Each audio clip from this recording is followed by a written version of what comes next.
Come on, all you standing in the hallway. Come on. I see you out there in the hallway.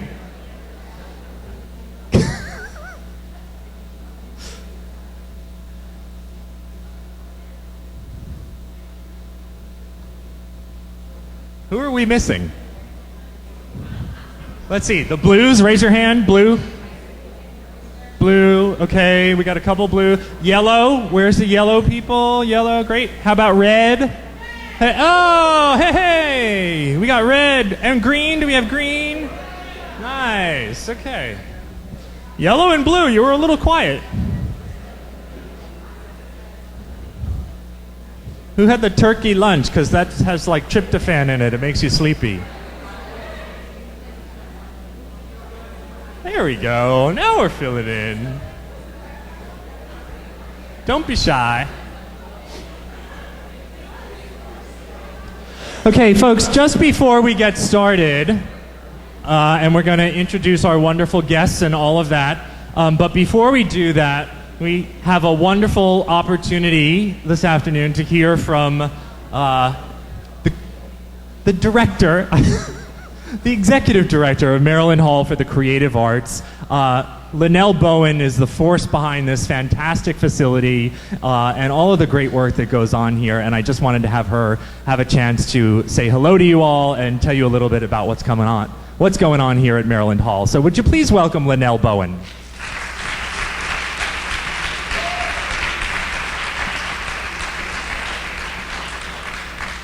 I was going to say the queen of the castle. That works too, right?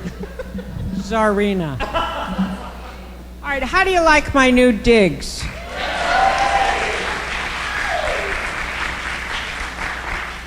Vision. See, it helps to have vision.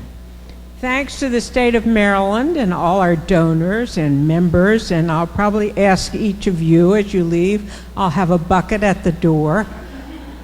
This is Act 1.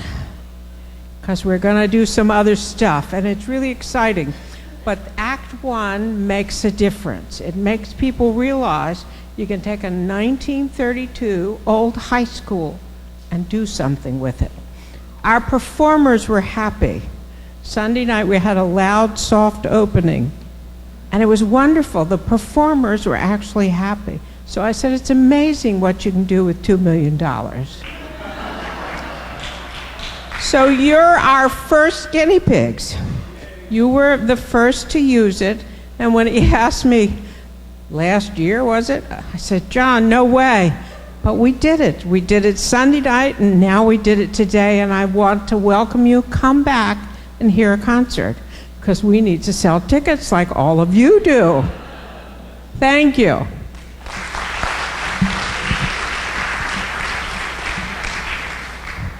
Thank you, Lynnell. And thanks for being such a gracious host always. So we have some very distinguished guests here, and we have one who will be here very shortly. But we're going to go ahead and begin this process. And so may I introduce to you first from the William G. Baker Jr. Memorial Fund, the Executive Director, Melissa Warlow.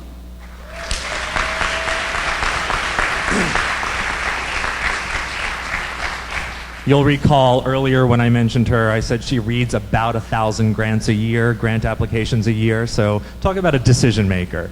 Of course, also joining us from Montgomery County, Senator Richard Madaleno.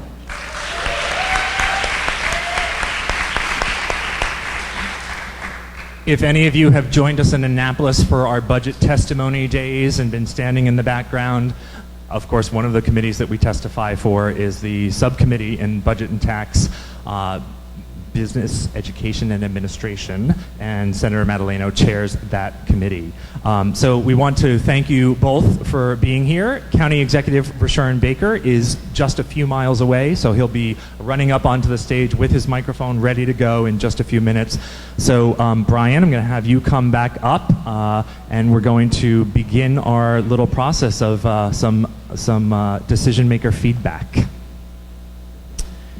Okay, welcome. Hello, Brian Francois. We got to meet briefly, but I wanted to say that we want to start this session with trying to level the playing field a little bit with the assumption that we are all arts advocates, and we're learning from each other as a learning exchange opportunity. These folks have heard from four amazing speakers about four lenses or ways to think about traditional and emerging ideas for arts advocacy. Then we had a panel discussion talking about this idea of customizing arts advocacy all the time. Every day, what are those opportunities? And then we had a workshop where the goal was really to get to this thing I never have enough time for myself, which is messaging well, persuasively, an advocacy pitch. But these folks had different audiences in mind. In one sense, you as decision makers are who you are in terms of what kind of messages work for your context. At the same time, you may be asked to be proxies for the context they're bringing to the pitch. So we're going to call on a handful of people today. They're going to come up on stage and they're going to actually sit next to you. We're going to sit at the table together with that mic. You guys have my lapel. I'll be over here, and we're literally going to hear a pitch. This isn't the next great runway model or anything like that. We're all at the table. Whatever the show is, I don't watch TV. But the idea is, at the same time, in a little bit of role play, talk to you two, and Mr. Baker when he arrives. And then we're going to say what worked, what was interesting, surprising, delightful, intriguing about what they're saying from your perspective. If they were to work on this pitch again tomorrow, what would you offer them to think about developing and how they're approaching their message? But then we're going to then open up additional feedback to the room to see what else we're learning, and then another person, and then maybe 2 or 3 more people, and let's see what we learn. So with that, I'm going to turn to John with the idea that we might, how do we figure out who might want to share a pitch? Take it away. With this wonderful audience on the Advocate News Right, we have our first contestant, and he's already volunteering amazingly so. Tim Mowbray from Classic. Round of applause. Snap for him.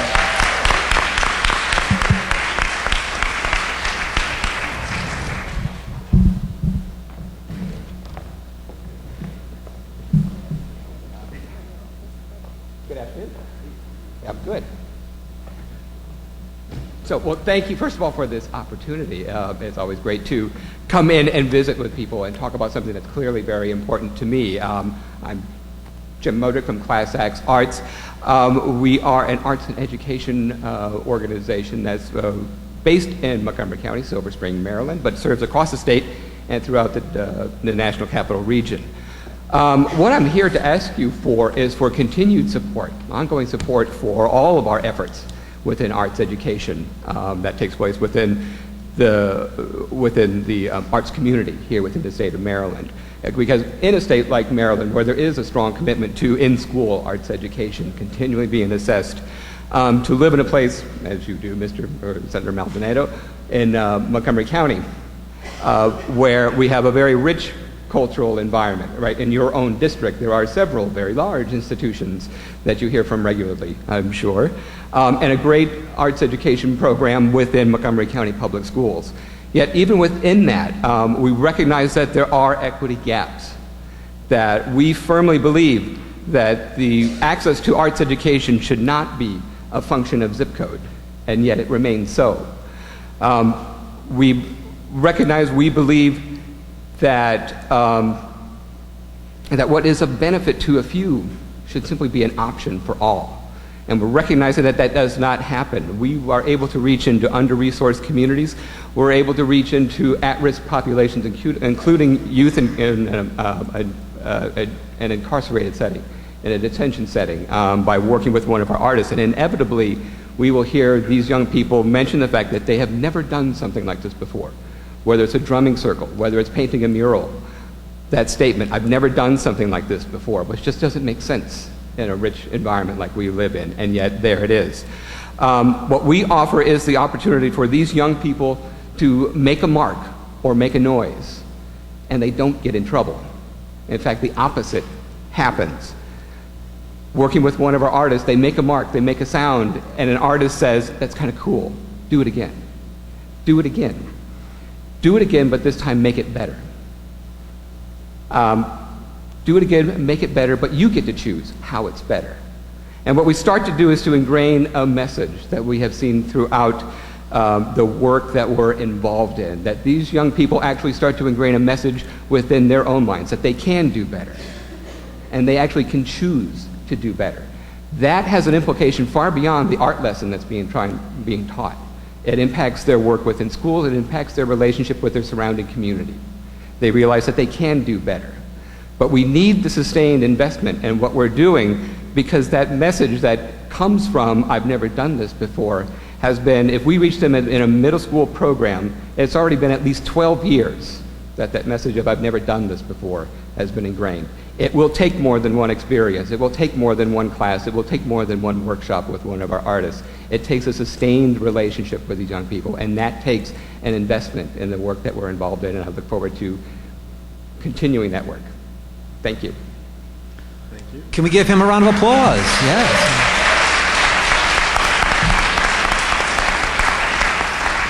Tear me apart! So, Senator and Ms. Warlow, I want to ask the first question before we just what worked, what's interesting, anything you heard. It can be the how he messaged it, the examples, his delivery, the content itself. What was working for you? I'll start with Senator Madaleno. What worked for me was certainly his passion and interest in his presentation. I mean, obviously cares about it. Obviously is very engaged in his organization. I mean, I have to tell you, I'm supposed to be mic'd and turned on. Hello, hello, hello. So just checking to see if the mics and the lavaliers are on. She got the thumbs up. It should work now. Should it work now? How about now?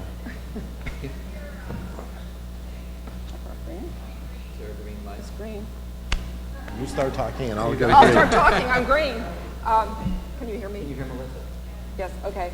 I thought, yes, you started to talk about the passion. I was thinking there was a great emotional commitment to that, and it was very fluid about the effect on the children.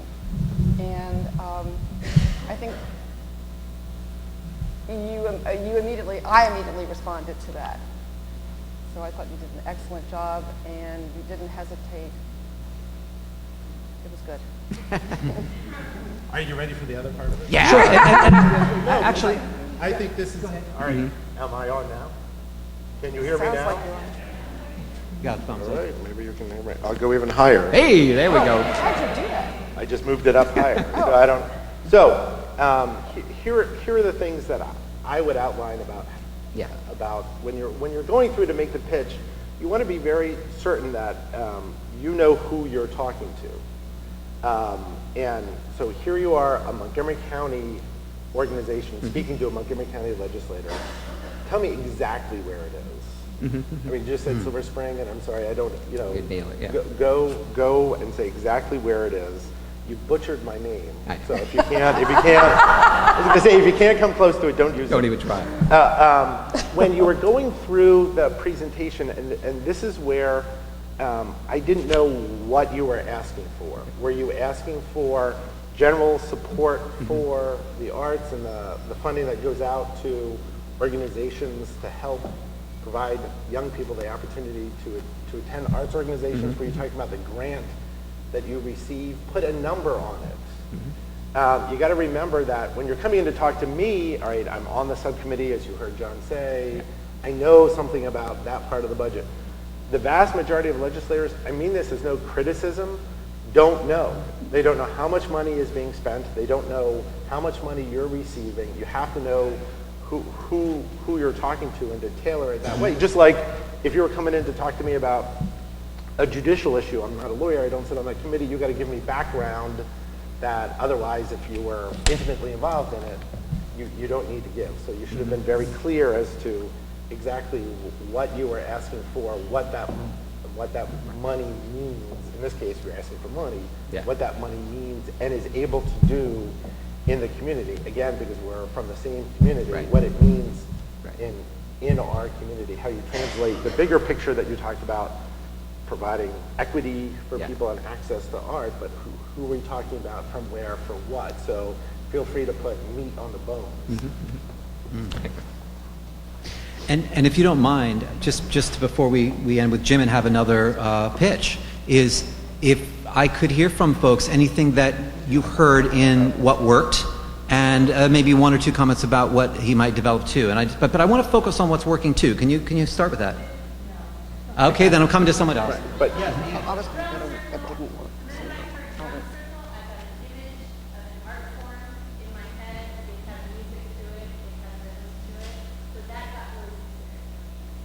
Good. and Anything can I else? say, when he was talking to drum circle, I didn't know if he was talking about your drum circle or Hey. drum circle, because you switched from we, meaning we, the arts community, to we, meaning class act. Right. Class acts, and I didn't, Couldn't make that. and Yeah. I didn't know when you were switching, and I know. So what I'm hearing is that we're the beginning of some things that led to imagery, or certain people, Jim, like the drum circle, started to lead to imagery. When you said never done something like this before, that was a voice. But what I'm hearing the senator say is taking that and getting more specific, more concrete, and staying with that one thing and developing it. Is that right? What would you offer to, one more comment, and we'll start here.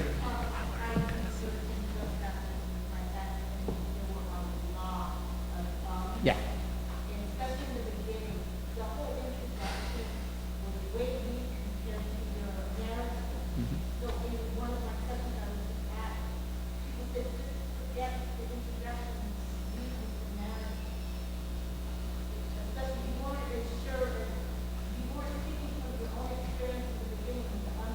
Right. But then when you got into your rhythm, it was clear when you were doing that. Absolutely. One last comment, and then we're going to go to another pitch. Yes, Teresa.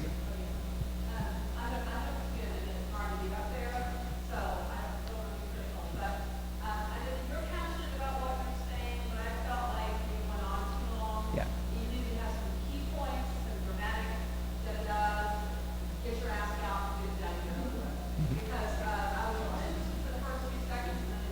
Yeah. Right.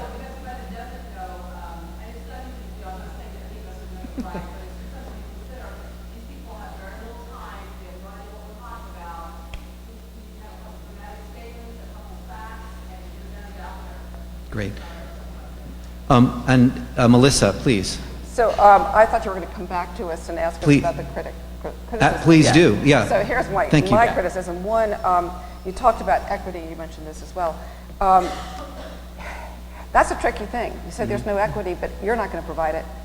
You can't do that kind of scope. You don't have the scale to do that. So you got to say something that breaks that down to I can get to 3 more schools that are now. I don't know how many schools are having arts education.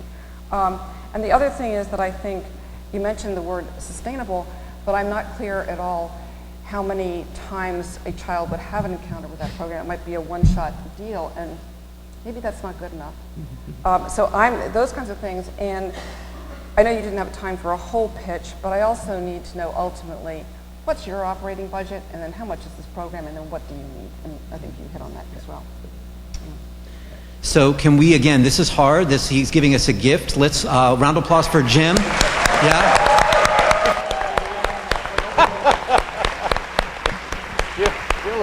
Seems like we're roasting them. And ladies and gentlemen, would you please also now welcome from Prince George's County, the County Executive, Rashawn Baker.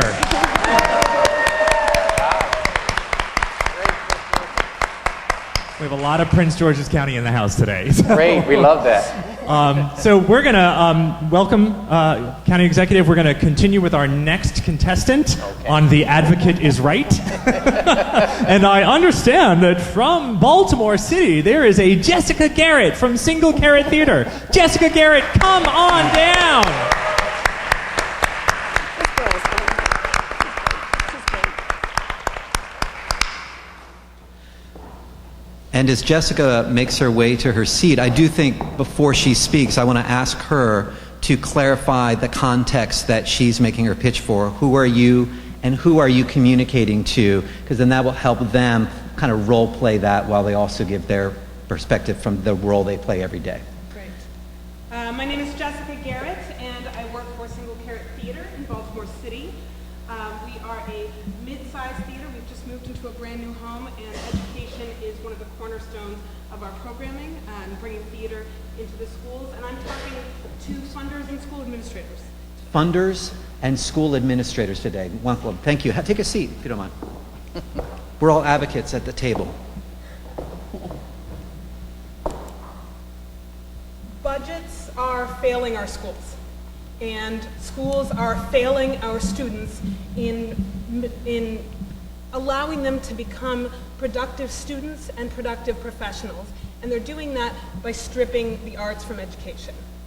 When we strip theater, when we take away music, when we take away storytelling, when we take away speech and debate, when we take away the time that it takes to create group and individual projects and we teach only to the test, that means that our students are ill-prepared for college and they are ill-prepared for the professional world.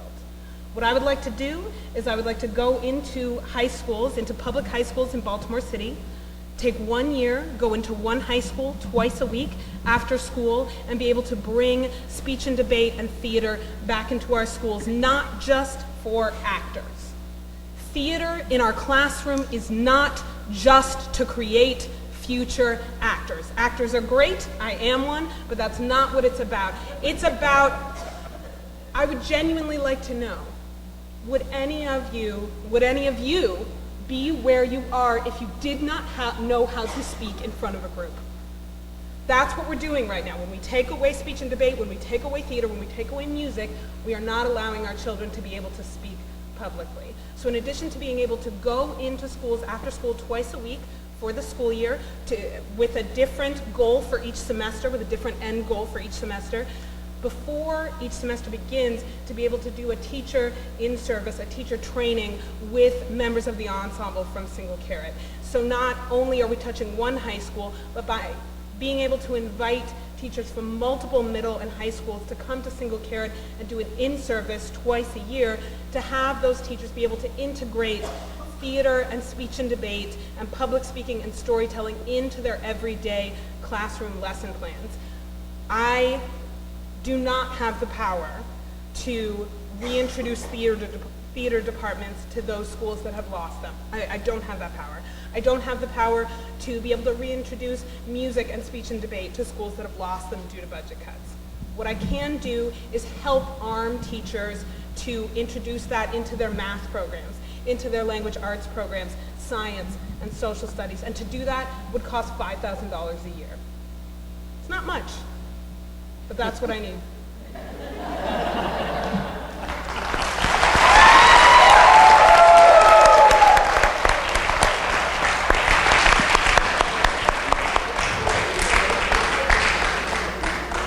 So, Mr. Baker, just to get you caught up, we're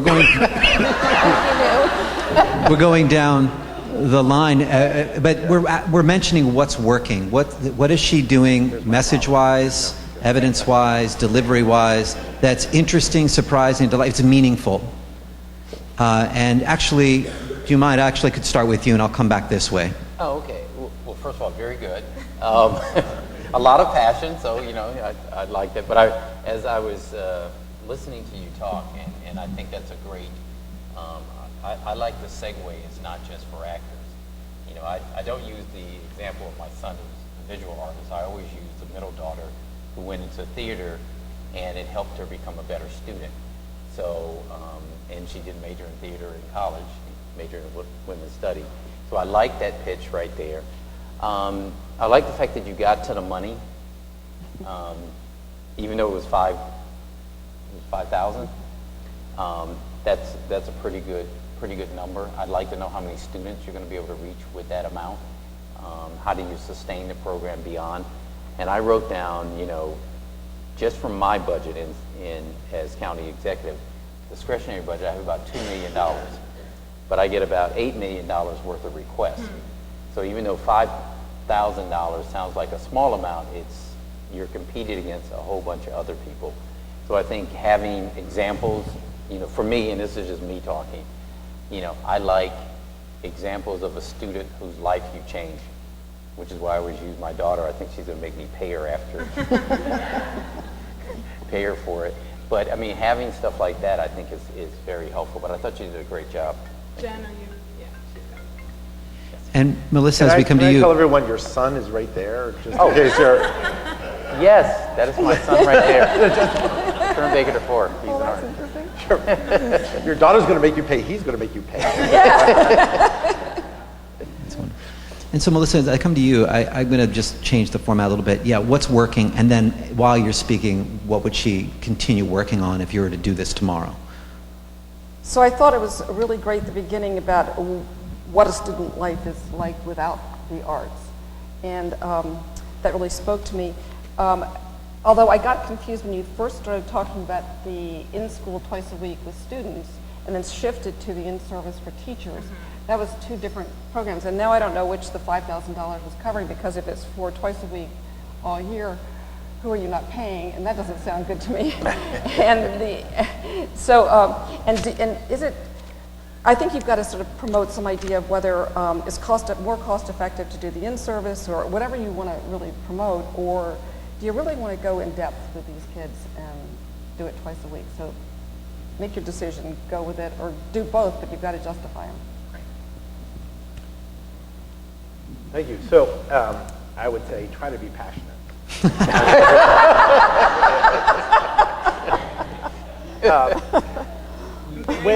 When you started, it was clear you were shy. That was right. When you started, I have to say you were passionate. I can't disagree with anything you said. You sat before, if we were role-playing a group of educators, you sat before us and told us we're all failures. And that's a really bad way to start a pitch, I think, because you're assuming that people want to drain the arts out of. I mean, there have been a lot of reasons for why we're in the situation we're in.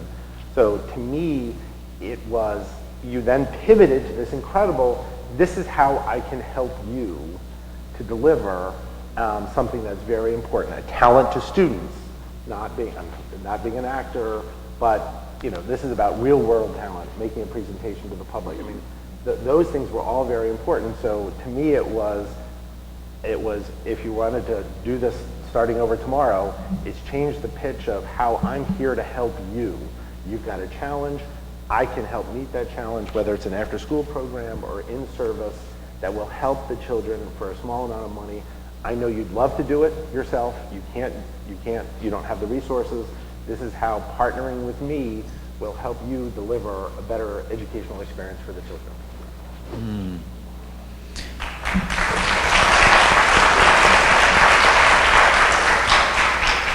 So are we starting to hear some patterns?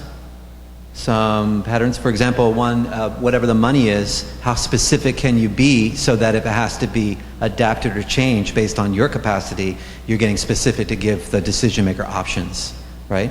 And some other ideas. I did see a hand. I think I will float out just anything burning you want to say to follow up before we go to the next pitch maker. I don't want it to sound negative, but the only thing that sticks in my mind when you think is, I don't have the power.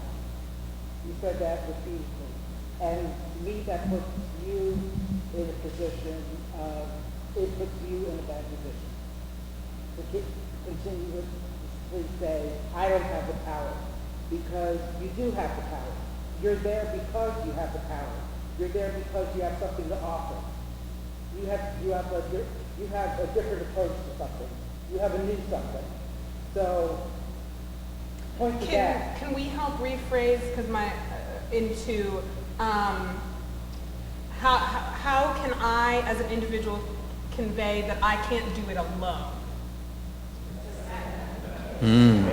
So, I mean, yeah, so you just positated something that might have at first attempt had more of a disempowered or negative, and you turned it into a positive and it actually accessed and named your power while you're asking for help. Good. But in this case, you're here offering to help the other side. You're not offering, you're there to help them, help have a better, richer educational experience for the children. I'm here to help you deliver this because I know in the current environment you're unable to deliver something that you wish you could. And here's how together we can solve this issue. And that's another theme that we had earlier today that we're hearing again, which is being audience-centered and telling them how you can help. And Melissa also opened up, be really clear so we don't get confused about, because then you lose me because I have to be accountable as a funder, and if you're ambiguous, you lose me. Snaps for, or applause for Jessica. Thank you.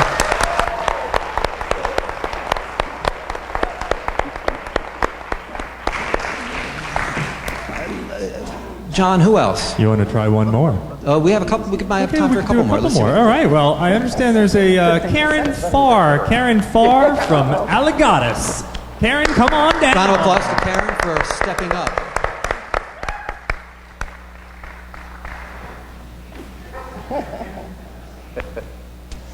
Now you're supposed to hug the person when you come on stage. Woo! Oh my God, I'm so glad David's. Thanks for having me today. Thank you. So, please continue introducing yourself, but Karen, right? I am going to ask you, if you don't mind, like we did with Jessica, reminding us though who you are and where you're coming from, but then who is the audience you're addressing, so they can role play if it's not them, but still, yeah, you get it. My name is Karen Farr. I am an arts advocate in the state of Maryland and also a public educator in Anne Arundel County with Global Monarch Academy Charter School. Sorry. My name is Karen Farr. I'm an arts advocate in the state of Maryland and also a public educator. And my audience is all three of you. I don't get the opportunity to meet with the senator, so I want to thank you for your time. And the Baker Award is amazing. My work with Akimbo has been blessed by your funding. And Prince George's County is where I grew up. That's a good start. So, Senator, I actually put this towards you mostly, but I would also like to talk with you because Baltimore City is part of where my education company is. I apologize that I'm using some notes. I'm an arts advocate, and I worked with Stephen Pars, who's a Frederick Arts Council.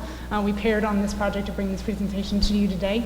And I would like to discuss Common Core and the 21st century skills and how arts can prepare our students for the skills we need for the workforce that can impact your county, and can further our city in its urban development. We know that in your county alone, 3,843 full-time jobs were created through the arts alone, and your economic impact was $204 million in 2014. In the state of Maryland, it was $1 billion were affected by the arts. So the economic impact is there. I would like to advocate that, coming from Single Carrot and backing, that if I could ask for a $50,000 position for one teacher in a high school in your county to start a fully integrated performing and visual arts program where the teacher is there full-time to facilitate 1,000 kids in your high school. Unfortunately, I don't know a specific high school, but that's what I would go to. Increasing funding for the arts impacts your community because when you have good schools, people move in and buy houses.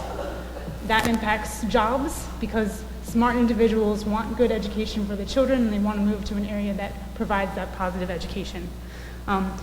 Kevin Plank from Under Armour is and was and grew up and went to Georgetown Prep, which is located in Montgomery County, I do believe. He had a vision and an idea, and he took that idea forward and he chose to stay in the state of Maryland, and his company has impacted the state of Maryland fully. He had an idea, he integrated it through the arts, and he's kept that company in Maryland. And I ask if you support our educators to teach the children that are going into kindergarten in 2014. In 2029, we will have a population that is ready to put the economic impact back into Montgomery County, Prince George's County, and Baltimore City. So again, what I'm asking for is one $50,000 position. Hopefully in the future, on a 10-year trajectory, we might be able to multiply that out. If we see that it is working, we might be able to pair with the university to track to see if that impact is actually evolving and the students are gaining growth. On a health and wellness impact, I understand that positive schools create positive communities. Those positive communities have a healthy impact on where they live, and then those are productive citizens in our society. Going forward, middle schoolers are impacted the most, and eventually I would like to take it down from high school into the middle school realm.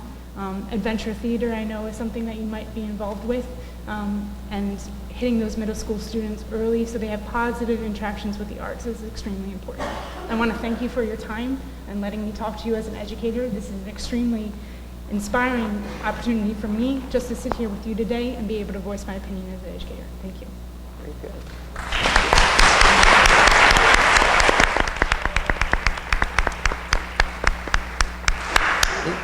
If you don't mind, I'm just trying to have a different person start, and we'll have one more person come up. Melissa, could you get us started this time? What's working, what's meaningful, interesting, and then you can also then fold it into, she's going to do this tomorrow. What does she need to be thinking about? Yeah, so I thought that was a thoughtful presentation, but clearly I think it's totally out of scale. Now, I don't know what the public sector does and if they ever fund public school teachers. It seems unlikely to be, but maybe that happens. In my business, it's not going to happen. And also the scale of it, so $50,000 for 1 year, you're saying a 10-year trajectory. I mean, you're locking up a lot of money there. We don't really know what effect it will have. You're saying, well, possibly it could be studied. I don't know, it just seems way out there as a theoretical thing, and I'm not sure I would buy that. Rich, help us out, Senator Madalena, help us out with what's working, what's interesting, with anything, and then, what can we develop here? So, having an educator perspective is something that we don't normally get when it comes to people coming in. An individual teacher, we get a lot of people coming from the superintendent talking to us. So you have a wonderful opportunity to share a perspective that we're not getting often.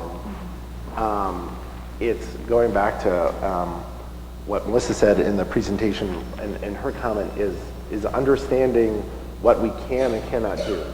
If you're talking to me, I think what you're trying to say is we want to create an environment where arts education is a priority and that the funding is there for it. I'm never going to get involved in one position in one school. I mean, the state budget doesn't work that way. I mean, I might advocate to the superintendent that way, but you've got to figure what your audience can do. And in that one, it's how do you create policymakers who are going to push that in general, the funding is there for a robust arts program because that is so important for the Common Core. And that was great that you brought that up because that obviously is the biggest thing that people are talking about in education is we're going to these new standards. The new standards are supposed to be infused by the arts, but they're supposed to be connected between bringing science into math and math into art and math into English. And so how you're using that to advance those skills and why that would be important in the future. And so tailoring it that way, the economic impact that was too far to bring it in because really what you're trying to focus on is arts education and its importance within the educational experience of our children and their success. Very good. I agree with what Rich said. I think it was interesting. It was one teacher in one high school, which is, we've actually had pitches made to us to say, listen, we want you to put more money in for an arts educator, but never just particularly one teacher, because one, you get into the superintendent's job of hiring teachers, and then you have to get into the teachers union as to who that teacher is and what the qualifications are, so we could never tell them to hire this one teacher. But interestingly enough, I would have liked to hear or heard which high school and why.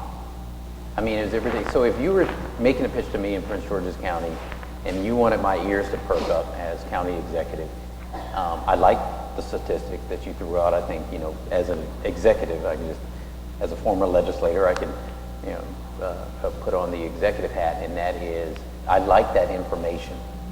But what would have liked to have heard is, okay, your philosophy is around these Transforming Neighborhoods initiative in Prince George's County. Everyone who knows, who comes into Prince George's County, if you're a nonprofit or profit or whatever you are, you know that that's the first thing I'm going to ask about are those 6 areas in the county that we're trying to turn around. And you'd said, you know what, if I can go into Fairmont Heights or Suitland High School, which has an arts program, or one of these schools and say, I think if you put a teacher over here in the arts, this is how we can help that high school, Bladensburg, any of these places that we think this is really going to turn around and we're going to start in 9th grade. And by the time they graduate, from school, One, we think they'll stay in the graduation. I mean, stay in school. We think this will be the outcome. This is why you should invest in this position.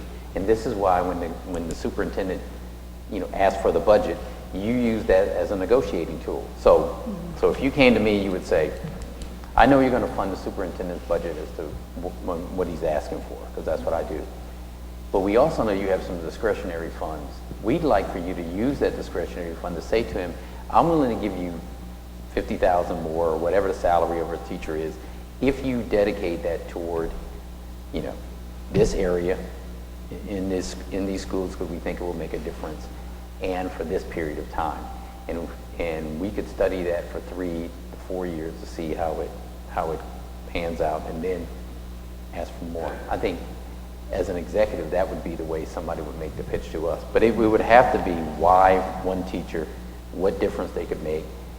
And is this a real $50,000? Because my budget guy would say, okay, that's $50,000. That include health insurance?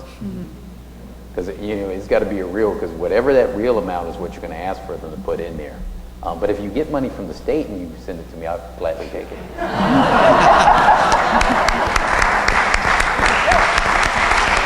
Thank you for your time.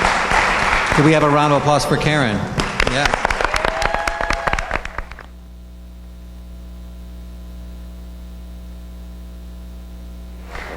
Obviously, one of the things that she's doing that is artificial about this is if you're walking to a meeting, right, everyone would stand up, shake hands, blah, blah, blah, do that. But that was very good of you to make that contact. Excellent, excellent. Okay, we've got one more, and I said I would give our students from Coppin State an opportunity. We have a brave soul, Ms. Alicia Bradley from Coppin State. Come on down.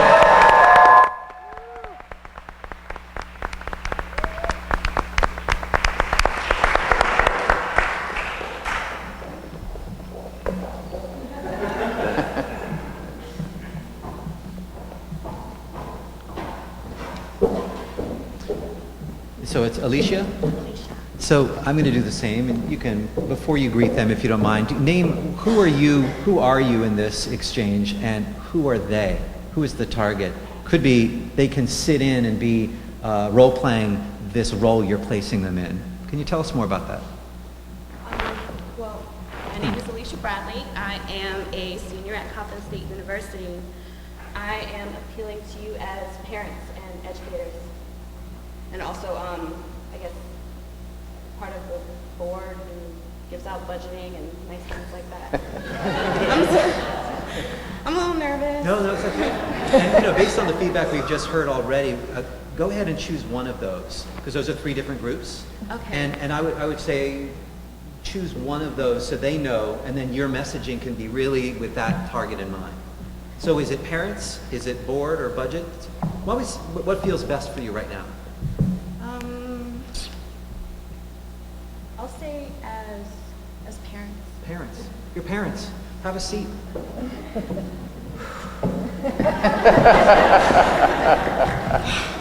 Are we that scary looking? Hello. No, I'm just not prepared for Did you take the theater class? I did. I'm an actress who would think that I'd be okay. And also mine's a little informal, so I'm sorry.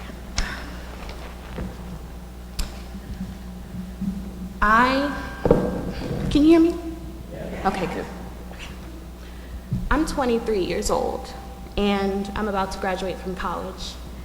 I have been married, divorced, an addict, I've been jobless, but somehow, through my arts I've received in education, it has just overwhelmed and healed my heart so much. And I'm a big believer that art heals, truly. And I believe that we need to keep arts in schools and encourage our children to participate in the arts, whether it's drawing or playing football. That's performance. I'm a big believer in that. What I've noticed about humans that we all have in common is we all know struggle, we all know change, and we all know healing. And through our spirituality and our empathetic nature, I believe that infusing that into our arts, we can help our kids, we can heal our kids. Me being at Coppin, it's a bit of a culture shock for me. I see a lot of youth walking around, and they always seem to scowl, and they seem so angry. And then back home, where there's more arts, people are more friendly. Kids are allowed to be kids. The first time I knew that art healed, I was in the 10th grade, and I had just lost one of my best friends and my aunt, and my whole world turned upside down. And my mom, she pulled me out of everything except for the play that I was in. It was my first play, and being in that play, I completely forgot about all my troubles. It made going home bearable. It made me more social. I had to talk to people. I had to open up. And when you open up, that's when you heal. Also, my little cousin that moved in with me due to the death, she has mitochondrial myopathy. She can't speak. She can't do many things on her own. She was enrolled in a school for special needs, and they kept insisting that there's nothing there. But my mom came in, and she played music for her. And she had such a great reaction to music, defying all these things that scientists said. And doctors said that she wouldn't even live past 16, but she did. And now in college, I'm clean, and I'm about to graduate, and I've been on the dean's list, and I thank my professors and my educators that somehow, through so much turmoil, I have healed because there is education and there is art. I challenge you to, I don't know what your budget is, but I challenge you to increase the budget for schooling. I don't know what it is, but I challenge you to increase it for the arts and all levels of education, because I'm proof that it works. And I can guarantee your children, if they're interested in arts, they're proof that it heals. So many people in this room, they're proof because they're still here and they have a testimony to share. And as we get older, we learn to heal and we learn to grow, so why not learn to art as well? Thank you.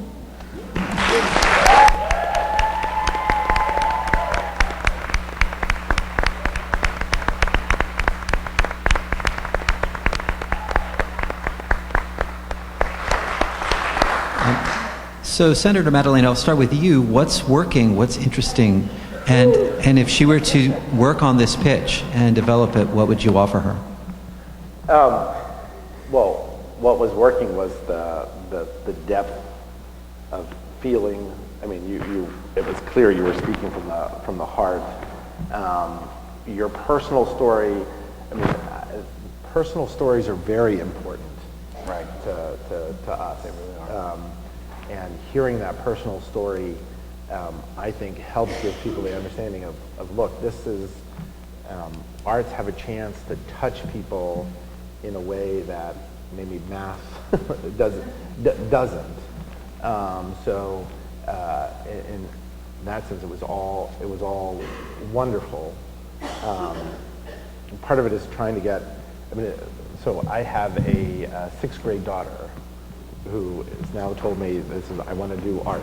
That's that's her favorite subject, and trying to figure out, okay, how do we move forward with doing stage crew, because she wants to do stage crew now, and trying to fit that in. But so it was very interesting hearing my daughter talk 12 years in advance, talking to me. And a little bit of a time machine. So I appreciate that. So. I just think you have to, the one thing is what is it you're hoping we do? You have to put something together that is doable for any one of us, because we're with you. But what does that mean? What does it mean at Coppin? What does it mean for the public schools? What exactly is it that you hope that happens? Thank you. Yes. Mr. Baker. It was great. So much like the senator, as you were talking, and once again, I was thinking of my middle child, and that's what it is for a lot of, especially at the state and county level. It really is the personal stories. You had us. I was thinking, okay, well, how much can I give? I was glad that you didn't give me an amount. Feel free to donate to the Alicia Bradley is Broke Fund. I have plenty of student loans. I'll take it right now. But no, I mean, it's the personal stories, because one, it's not just because it's a feel-good story. What you're telling us is why this is important and how it works, how it changed your life.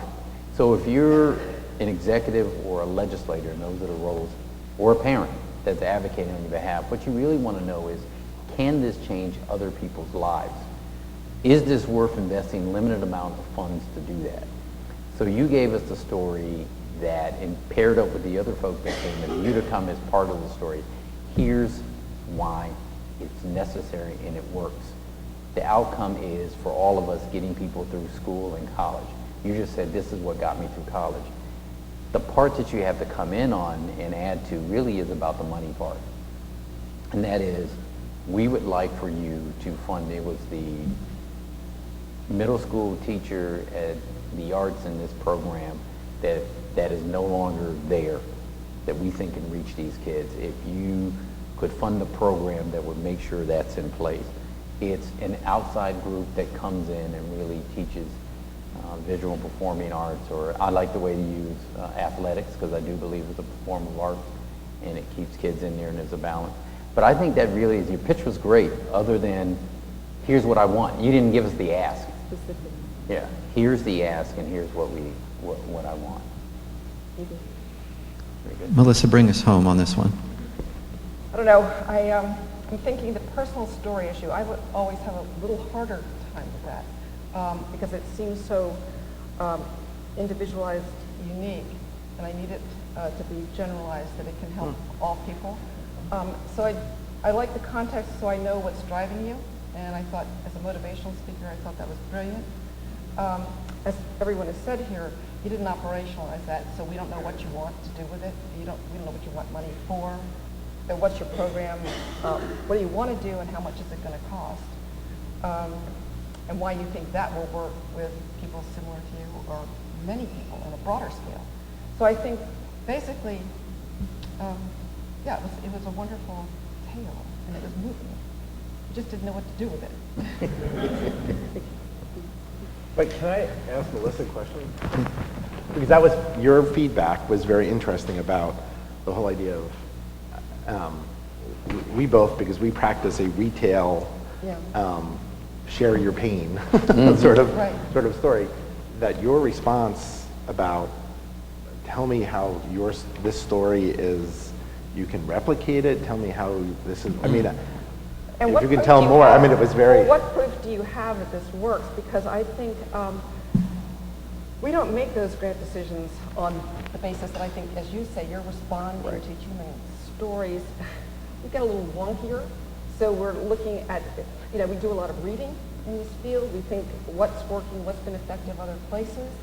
And if you can't sort of relate to that, then you may be a MacArthur genius, but maybe you're not.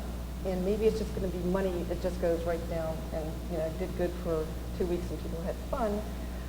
We're into it for more than that, and we want to see a longer term outcome. I think somebody before this mentioned that if there were teachers in schools in a 10-year period, or from 2014 to 2025 or something, you'd get some payback. You know what?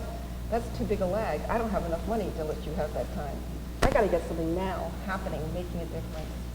And so we're analyzing it against all sorts of programs reviewed about nationally. And it's not about feel good. Right. It's interesting. Hold on real quick second. The final word? Just real quick, I was going to say, that's a good point, because I've been on both sides. I ran a nonprofit where we had to actually go in and make a pitch to grant funders and to philanthropists. And we had a great program, a really good feel-good program, and they would ask outcomes, measurable outcomes. In government, we do the same thing, but it's a little different. So I think the point is, know your audience. If you're going after a foundation, and we do too, our school system does, or philanthropists, they're going to want to know, can this be replicated, without their money? Is it sustainable for a long period of time? And really, is this just a single person that did it, or is it Is it, for the vast majority that, here's a group of people that it will help? For government, it's a little different. So when we're doing, at least for this government, and probably for Rich the same way, is we'll look at it and we'll say to your story will tell me that, okay, I've got similar situated individuals in my county. I think first of all, what it does is, and once again, knowing your audience, if you know we're already predisposed to be supportive of the arts, coming in and telling us a story like yours of how it worked just says to us, aha, I was right. So therefore, all the budget people who are telling me you need measurable outcomes, I can say, no, I got an example, but that's government and it's a limited amount. But we're going to then want that with the foundations, and so you have to be able to do both. So I want to just name that this session, the earlier session of putting a pitch together, the talks in the morning, there's never enough time. It's the beginning of a process of investigation, practice, using this feedback. Can I ask the audience, are you hearing some feedback from our decision makers, some really concrete things that are going to aid you in your pitch making in the future? Yeah? Can we give them a round of applause? Yeah.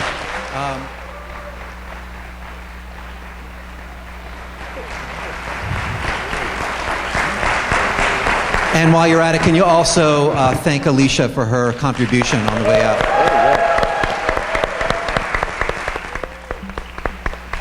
I'm going to hand it to John because we're going to wrap this up. We're right at time, but just a couple things to put a button on it. But Sid, I did want to ask, did you have something you wanted to share about this last piece?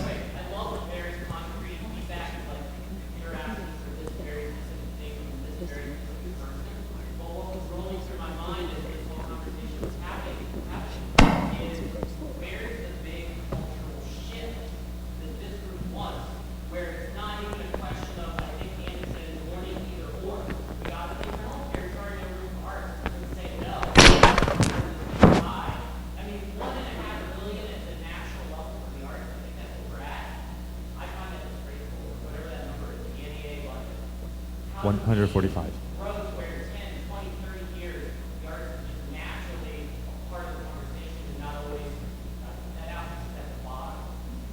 Yeah. Thanks. Sid, that's great. Thank you. Absolutely an applause line.